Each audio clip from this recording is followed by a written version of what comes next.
Have you ever felt that tight little knot in your stomach when someone tells you might be wrong? That moment where your face smiles, but your brain braces? Where instead of listening, you double down, defend, dismiss? Yeah, you're not alone. There's something about being wrong that hits us deeper than it should.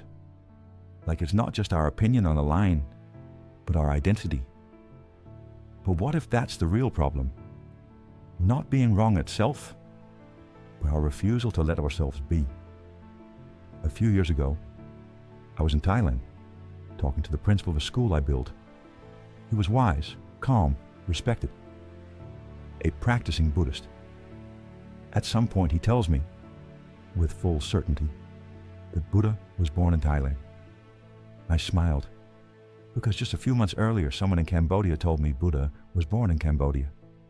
And before that, in Delhi, you guessed it, India. 3 different people, 3 different stories. Same Buddha. And here's what struck me. None of them were lying. They believed it. Fully. And that's the strange thing about being wrong. It rarely feels wrong until someone else challenges your version of the truth. Catherine Schultz once said, "It's not being wrong that feels bad. It's realizing we're wrong that makes us flinch. Because in that moment, we're not just facing new information, we're facing ourselves." And most of us were never taught how to sit in that space without shame. In school, being wrong meant you weren't listening, weren't smart, weren't good enough. So we grow up afraid to miss, afraid to admit, afraid to not know. And then we start doing the worst thing possible, faking certainty. We assume, we argue, we defend ideas we half understand just so we don't have to say, "I don't know." And when someone disagrees with us, our brain kicks in with its own script. They just don't have the facts I have. But when they do, they must not be smart enough to understand them. And if they're smart too, then they must be selfish or evil or out to win something. And just like that, we've stopped being curious and started being right. Even if we're not. But here's the cost of always needing to be right. We stop learning. We stop connecting. And we'll kill our own creativity. Because creativity lives in mistakes, in what we don't know, in questions, not answers. Real growth is only possible when you allow yourself to be wrong first. That's not failure. That's humanity. So if being wrong isn't the problem, what is? Maybe it's that somewhere along the way, we stopped being curious. We started defending, asserting, labeling, instead of exploring. And the cost of that, we stopped asking questions. We stopped playing. We stopped seeing. And without curiosity, creativity dies, innovation stalls, and connection fades. Think about it. The greatest ideas, the most beautiful breakthroughs, the inventions that changed everything, didn't come from certainty. They came from wondering, from someone who said, "What if that's not true? What if there's more? What if we're missing something?" That's where it begins. Not with being right, but with being open. Curiosity doesn't mean you don't know anything. It means you're aware that you don't know everything. It's not about pretending to be naive. It's about choosing to stay available to possibility, to the fact that what you believe today might be the limit of your current perspective, not the limit of truth. In business, curiosity is where real innovation lives. The most dangerous sentence in any company is, "That's just how we do it here." Because the second you stop questioning, you stop evolving, you stop adapting, and slowly, you stop mattering. But this isn't just about work. This is about life, your partner, your kids, your team, yourself. Curiosity says, "I want to understand you, even if I think I already do." is the difference between managing people and connecting with them, between having a clever brain and building a better world. So how do you get it back? How do you wake up your creative mind? You start simple. You question what you think you already know. You listen longer than feels comfortable. You ask people, "What's your take on this?" and mean it. You spend more time with people who don't think like you. You travel.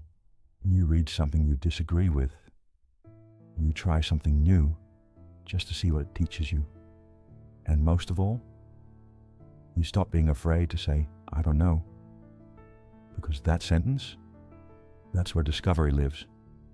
So yes, innovation starts with curiosity. But curiosity starts with humility. With the courage to admit, maybe there's more. Maybe I missed something. Maybe the thing I'm most certain about needs a second look. And when you live from that place, you don't just become more creative. You become more human, more present, more open, more alive. And here's why this matters more than ever. Because right now, the world doesn't need more people who are sure of everything. It needs people who are brave enough to wonder. People who don't cling to their version of the truth like it's oxygen, but who dare to say, "What if I'm wrong? What if they're not crazy, just raised differently? What if we're both right and both incomplete?" We live in a time where certainty is sold on every channel. Mainstream media, alternative media, left-oriented, right-oriented. Everyone claiming they've got the truth nailed down. But here's the thing about truth. It doesn't need to shout. It just needs space. And we're not giving it that anymore. We're dividing, canceling, labeling, unfriending. Not because we're evil, but because we're scared. Scared that if someone else is even partly right, we might be wrong. Scared that if we open the door to dialogue, our world might shift. But what if that shift is exactly what we need? Remember that teacher in Thailand I told about that was telling me with calm confidence that Buddha was born there? He believed it, deeply. And months before, in Cambodia and in India, 3 countries, 3 truths, no lies. So what now? Do I argue with them all? Do I pick a side? Do I correct their history? Or do I recognize what it actually means? That truth, as we live it, is often just a story we were told enough times to believe. But should we judge someone because that's the version they grew up with? Should we dismiss them because they've never questioned what they were taught? Or could we, for once, make room for the fact that people believe what they believe for a reason? That maybe behind every strong opinion is the human trying to make sense of a messy world? And maybe, if we stop trying to win the argument, we might win each other back. I'm not saying throw out your beliefs. I'm not saying lose your values, but doubt them. Revisit them. Turn them around and hold them to the light. And if they still hold, good. They're real. And if they crack, even better. Because now, they're evolving. This world doesn't need louder certainty. It needs quieter strength. Not sharper opinions, but deeper questions. Not absolute truths, but shared understanding. Because we're not going to heal anything by shouting facts at each other. We're going to heal by learning how to sit in the discomfort of not knowing together.